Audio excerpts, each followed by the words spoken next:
સુરેન્દ્રનગર લીંબડીમાં રાત્રિ દરમિયાન વરસાદી માહોલ જામ્યો હતો। રાત્રિ દરમિયાનથી જ વરસાદી માહોલ જોવા મળી રહ્યો છે। તો આ સાથે ચુડા તાલુકામાં સૌથી વધુ 3.5 ઇંચ વરસાદ નોંધાયો। ગાજવીજ સાથે રાતથી જ વરસાદી માહોલ જોવા મળ્યો છે। વરસાદ આવતા ખેડૂતોમાં ખુશીનો માહોલ જોવા મળ્યો છે। તો ખેડૂતો પણ ખુશ થયા છે। સુરેન્દ્રનગર લીંબડીમાં રાત્રિ દરમિયાન વરસાદી માહોલ જામ્યો। ચુડા તાલુકામાં સૌથી વધુ 3.5 ઇંચ વરસાદ નોંધાયો।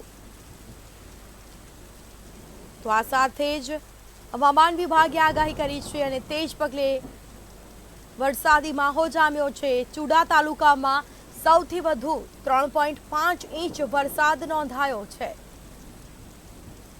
તો રાત્રિ દરમિયાન વરસાદી માહોલ જામ્યો હતો। ગાજવીજ સાથે વરસાદની શરૂઆત થઈ।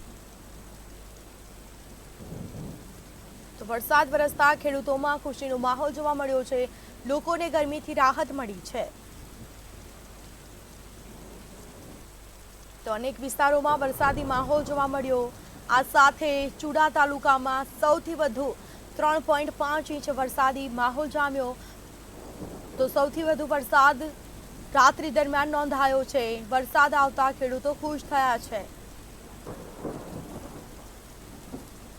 તો વધુ વિગતો સાથે સંવાદદાતા સચિન પીઠવા ફોન લાઈન પર જોડાઈ ગયા છે। જી, સુરેન્દ્રનગર લીંબડીમાં રાતથી જ વરસાદી માહોલ જામ્યો છે અને કહી શકાય કે વરસાદ પડતા લોકોને પણ ગરમીથી રાહત મળી છે। શું માહિતી?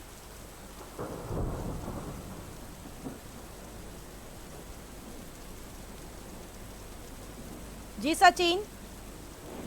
જેમાં ચુડામાં સૌથી વધુ 3.5 ઇંચ વરસાદ નોંધાયો હતો અને વરસાદને લઈને ખેડૂતો ખુશખુશાલ છે।